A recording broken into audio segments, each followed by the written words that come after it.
invitados a quien le damos las gracias por estar con nosotros. Natalia Primo, constitucionalista, excongresista de la República. Jorge del Castillo, también ex presidente del Consejo de Ministros. Ambos caballeros no necesitan mayor presentación. Les agradezco otra vez por estar con nosotros. Jorge, Natalia, ¿cómo están ustedes? Gracias por estar con nosotros. Voy a ahorrarme... Qué gusto, Enrique. Un gusto participar y estar con Jorge. Saludos. Exacto. Saludos, Natalia, Enrique. Voy a ahorrarme la introducción en el sentido que ustedes ambos firmaron un comunicado que saludaban lo que se consideraba en este comunicado lo impecable de la transición. Y voy a ir de frente entonces a una pregunta que va un paso más allá, que es, ok, evidentemente hay personas que no piensan como ustedes y de alguna manera este gobierno necesita, ¿no?, ganar legitimidad. Y lo que se señala pues es que un gabinete del Consejo de Ministros podría acercar por lo menos o bajar en parte las tensiones que han venido con las características pues de este relevo. ¿Qué características debería tener este gabinete? Hay quienes señalan pues que van a ser muy conservadores. Bueno, claro, Antero Flores Arauz podría decir uno que es un conservador, él diría que no, pero por los nombres que comenzamos a conocer, ¿no?, si bien hay algunos destacados probables ministros, sin duda pues irían en esa tendencia. ¿Eso va a ayudar? ¿No va a ayudar? ¿Se va a configurar un grupo homogéneo? Y la segunda parte de mi pregunta para ambos es, ¿esto también va a marcar diferencia con el Congreso? Que esa es la otra preocupación de una parte de la ciudadanía, que de alguna manera se rompe el equilibrio de poderes y el Congreso se toma el gobierno del Ejecutivo. Jorge, por favor. Sí, muchas gracias, buenas noches. Buenas noches. Una satisfacción compartir el programa con Natalia y tu programa, Enrique. Mira, primero un tema que seguramente Natalia lo puede decir con mucho más propiedad que yo, pero estamos ante un proceso de una transición hecha en el marco estricto de la Constitución. Igual fue en el 2000 con Fujimori, fue hace un par de años con Pedro Pablo Kuczynski. Podría o no gustarnos lo que pasó, pero nadie podrá cuestionar la legalidad del procedimiento, en primer lugar. Si es que no hay ni golpe de Estado, ni nada fuera de la ley. Segundo, el gabinete. En ese comunicado que comentas, y que firmamos con varios ciudadanos, dice que nuestro planteamiento es que se haga un gabinete que no responda a cuotas partidarias ni a parlamentarias. Y eso es muy importante, porque la especulación inicial, dicha inclusive por el propio señor Vizcarra, era que ya vamos a ver en las próximas horas la repartija, etcétera. Yo no veo ninguna repartija por ningún lado, ¿no? Me parece que, en primer lugar, muy interesante que el presidente Merino haya nominado a Antero Flores Arauz. Pues ya no es de su partido, no es íntimo amigo de él, ya por el estilo, ha buscado una persona de prestigio, un hombre político, con experiencia, con capacidad y calidad de gestión. Y él, en menos de 24 horas, según lo que hemos escuchado hace un momento en otro medio, ya tiene el gabinete completo y va a juramentar mañana. Así que, bueno, eso es lo que se ha hecho. Y obviamente los ciudadanos esperamos un gabinete de calidad, un gabinete serio, de gente de trayectoria democrática comprobada y con capacidad de gestión. Y creo que los temas más importantes que hoy la gente está esperando es, primero, garantizar las elecciones libres. Ya se dijo, ¿no? Absolutamente está claro que así va a ser, cayéndose al suelo la patraña de que se quería postergar las elecciones. No hay tal. Segundo, atender el tema sanitario, seguramente se va a hacer con la mayor prioridad. Y, en tercer lugar, la recuperación económica. Espero que todo eso podamos acompañar en esta etapa transicional del gobierno. La misma pregunta para Natalia Primo. Por un lado, ¿cómo hacer para dar esa garantía, ¿no?, de un gabinete de ancha base, si se quiere, o mejor dicho, qué características tendría que tener este gabinete? Y segundo, ¿cómo marcar una distancia con el ámbito legislativo, que sabemos, Natalia, no es la institución, digamos, más apreciada por la ciudadanía, el Congreso? Como no, Enrique, te agradezco la invitación y también para mí es un placer compartir el programa con Jorge. Yo quiero hacer una tingencia porque yo he escuchado sostenidamente personas que pretenden cuestionar, entre comillas, la legitimidad de la presidencia de Manuel Merino y del gabinete que preside Antero Flores Arauz. La verdad que es bien insólito, ¿no? Es bien insólito, porque las personas que se expresan en esa manera han sido prácticamente los principales, diríamos, opinólogos en favor del cierre del Congreso, que por decisión única del señor Vizcarra, no se olviden que el gabinete del Solar no existía, adoptó. Cuando el señor Vizcarra comunicó la decisión de cerrar el Congreso, no había gabinete, era su decisión única, la figura de la vacancia, del voto de censura fáctico no existía en la Constitución o no existe en la Constitución, y sin embargo una serie de opinólogos, de entre comillas juristas, aplaudieron y avalaron esa figura. Sin embargo, ahora que se dispone la vacancia, que es una figura expresamente contemplada en la Constitución, expresamente contemplada como facultad del Congreso, y se adopta con 105 votos, que es más de 4/5 partes del Congreso, estos mismos opinólogos consideran que estamos ante un golpe de Estado. Eso es algo inaceptable. Y hay gente que simplemente se considera que es una suerte de reserva moral en el Perú y que tiene la posibilidad de tener una doble vara. Cuando ellos opinen lo que opinen, esté o no previsto, es válido, y cuando ellos discrepan, es inconstitucional e ilegal. Mire, Enrique, yo tengo aquí el estudio de la Comisión de Bases de la Reforma Constitucional que se promovió durante el gobierno de Valentín Paniagua. En este estudio han participado, le voy a dar algunos nombres: Javier de Belaunde, Samuel Abad Yupanqui, Francisco Eguiguren, Enrique Bernales, Jorge Danós, Ernesto de la Jara, Patricia Pasquel, Eloy Espinosa Saldaña, Baldo Cresalja, César Landa, ¿no? Beatriz Merino. Usted incluye algunos nombres que son críticos ahora de esta sucesión. Bueno, en estas bases, por eso que le he leído, ¿qué se contemplaba en esta propuesta de reforma constitucional? Se proponía la vacancia de la presidencia de la República por 2/3 del número legal de miembros del Parlamento para el presidente que incurriese en conducta incompatible con la dignidad del cargo. Así de genérico.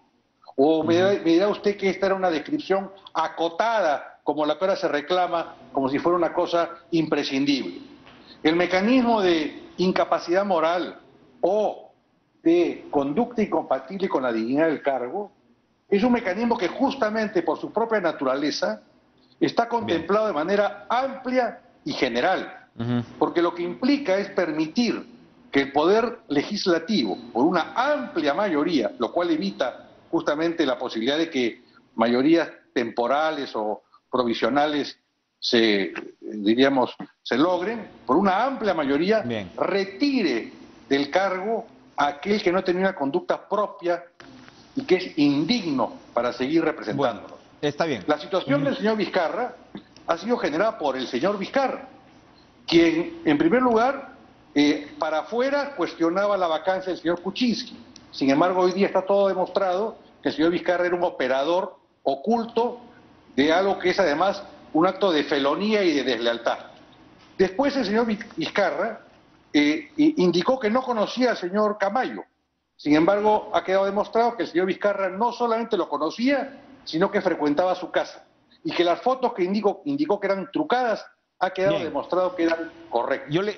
Después señaló Enrique, que no tenía que la relación con el señor Cisneros era propia de la campaña y distante.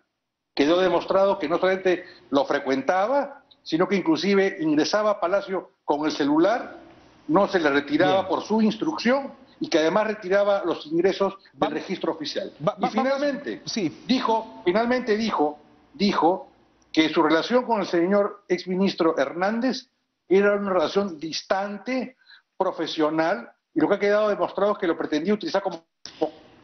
Ahora... Si no lo utilizó como tal, y además que era una relación íntima, cercanísima. Entonces, una persona que revela esa conducta no es una persona que pueda ejercer la presidencia. Bien, yo le estaba preguntando por el gabinete, muy bien, pero entonces volvamos a Jorge del Castillo precisamente por la línea que usted plantea. De todas maneras... Le termino con una palabra, el gabinete. Sí. A mí me parece que elegir a un hombre como Antero Flores Arauz, que tiene trayectoria, tiene experiencia, ¿no? Es una persona correcta y que además demuestra que no es un segundón.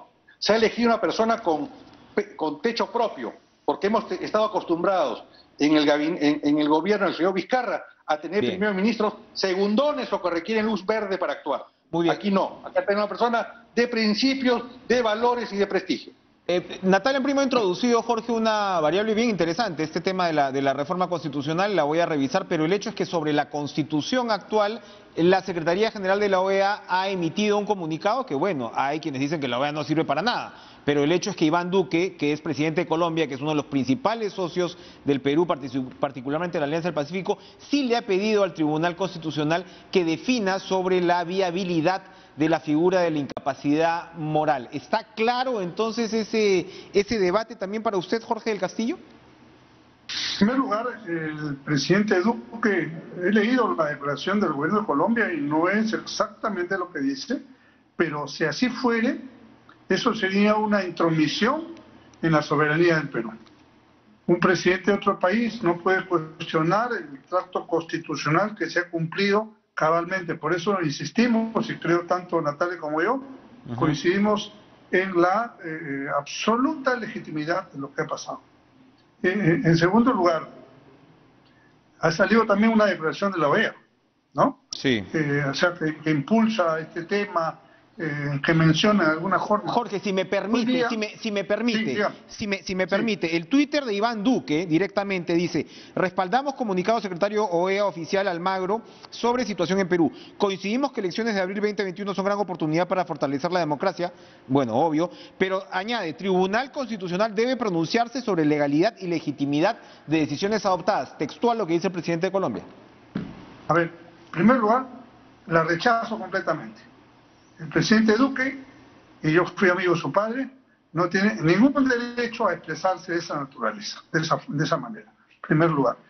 Segundo, vamos a ponernos en la hipótesis negada, porque hoy día he leído una entrevista, me parece en el diario El Comercio, a la autora Marianela Ledesma, la presidenta Ledesma, del presidente del Tribunal Constitucional, donde textualmente dice que en esta segunda vacancia no se ha presentado ninguna demanda, ni se ha planteado ninguna medida cautelar. Es más, el propio señor Vizcarra dijo que no iba a presentar ninguna acción. Entonces, habiendo la anterior precluido, porque ya hay una exclusión de la función que había que ver en el tema, no hay una segunda petición. Si ella, la misma doctora Ledesma dice que carece objeto a pronunciarse. Es que ahí está la respuesta en la palabra de la presidenta del tribunal, la respuesta de lo que dice Duque y lo que dice Almagro, que de paso no es una decisión del Consejo de la OEA, es una cuestión, yo me imagino que está pagando de alguna forma el país la presencia del señor Vicente Ceballos ahí, de alguna forma habrá influenciado antes de haber renunciado para que impulsen una cosa de esa naturaleza. Pues no se puede aceptar de ninguna manera. Es como si el Perú alguna vez hubiera dicho en Colombia, a ver por qué no hacen tal o cual cosa o le dan tal tratamiento a la FARC. No, esta es una intrusión indebida, antidemocrática del presidente Duque, y no es primera vez que se porta mal con el Perú. Natalia, lo regreso a las especulaciones sobre el gabinete. ¿Qué dice usted a quienes señalan que este próximo gabinete va a ser, usted ha señalado y ha reiterado su confianza en Antero Flores Arauz, pero que en general el próximo gabinete va a ser demasiado retro, demasiado vieja guardia? Mire, hay gente que lo que quiere es generar una desestabilización de la situación. Hay sectores radicales que ven lo ocurrido en Chile como una suerte pues de ejemplo de lo que el Perú debe seguir. Y hay gente que se ha quedado pues sin jefe de campaña, porque el señor Vizcarra era el jefe de campaña del señor Guzmán, el señor Forsyth, de algún otro candidato que se han quedado sin jefe de campaña, ¿no? y que creen que en Río Revuelto va a haber ganancias de pescadores. Lo que están demostrando es irresponsabilidad y mostrando que en vez de generar un clima de tranquilidad y paciencia y llevarnos al bicentenario un clima de unidad, lo que quieren es generar más distancias, más diferencias y mostrar un país, diríamos, que no es viable. Y hay que rechazar esa situación. Ahora, yo he escuchado inclusive una versión de un analista que plantea que lo que debe haber es que el primer ministro debe ser designado de entre los 19 parlamentarios que votaron en contra de la vacancia. Ya pues, por favor, ¿no? Ya llegamos pues a situaciones que son risibles, ¿no? La verdad es que hay muchas viudas del señor Vizcarra y que bueno, las acompañamos en el dolor, pero simplemente que dejen trabajar y que el Perú puede salir adelante. Bien. Y puede generar un clima de confianza. La sola designación de Antero Flores Arauz como presidente del Consejo de Ministros ya ha motivado hoy día que la bolsa suba y que se dé un clima de confianza. Para redondear, Jorge del Castillo, usted que ha sido primer ministro, yo me acuerdo cuando usted fue designado primer ministro, hubo, digamos, parecían dudas de Alan García en ese momento, porque era designar a una aprista, había la prevención con el aprismo en ese entonces, y el esfuerzo que usted realizó fue, de alguna manera, abrir la cancha. ¿Flores Arauz está abriendo la cancha o se está quedando más o menos con los jugadores que ya conoce? No, yo creo que no conozco yo nombres de designados en absoluto, pero confío en el criterio de Antero. Antero, para empezar, es un hombre correcto y decente, ¿no? Es una persona que sabrá tomar distancia de las cosas que no convengan y sabrá convocar. No, hemos insistido, no a una cuestión multipartidaria o parlamentaria, no, sino sabrá convocar a los mejores peruanos para... Ahora, le están buscando tres pies al gato, ¿no? Al gato fiero, como él le gustaba que lo llamara. Pero yo creo que hay que confiar y hay que serenar al país. Y en este sentido, permítame, Enrique, hacer un llamado a los medios de comunicación. Uno prende los canales de televisión y ve las marchas, pero a veces, yo escuché a ver, en Puno, 10 personas marchan y después de 2 horas ahora son 20. En tal ciudad 50 personas, no pues, están multiplicando a la N potencia, pequeñas movilizaciones y crean una sensación de desconcierto. ¿Qué cosas quieren? ¿A dónde nos quieren llevar? ¿A una eclosión social como la chilena? ¿A eso? Bien. Hemos visto hoy día un comunicado del MRTA, donde anuncia su participación en una marcha mañana en el centro de Lima.